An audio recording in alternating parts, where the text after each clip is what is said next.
My name is Evelyn Thomas, and I engineer inspiration.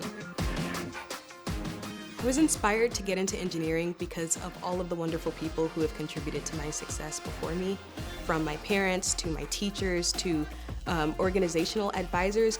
Being active in the National Society of Black Engineers as a middle schooler, going to competitions, seeing the work that was being done was incredible and something that I wanted to be a part of. I think as engineers, we are becoming more aware of how who we are as a person starts to influence our designs and can help us to become better engineers. For me, I've always been drawn to additive manufacturing from literally the 8th grade. When I first attended that NSB conference, it inspired me to look at additive manufacturing. My research is voxel-based, multi-material, additively manufactured, thick folding origami.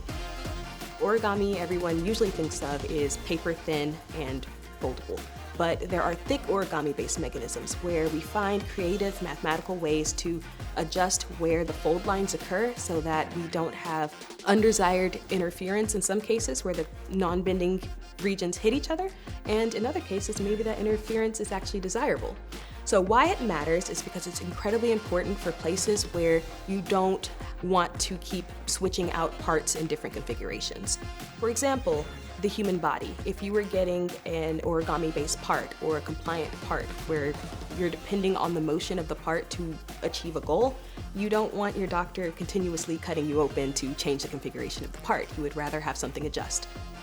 I think one of my favorite things about research is the concept of everything being built upon the work of others, and I find that very inspirational. I am continuously inspired by people who have done excellent work in additive manufacturing, in compliant mechanisms, in origami-based design, and then see how other researchers will come along in the future and build upon my work. I find that to be incredibly inspiring, and I'm excited to see where the field goes.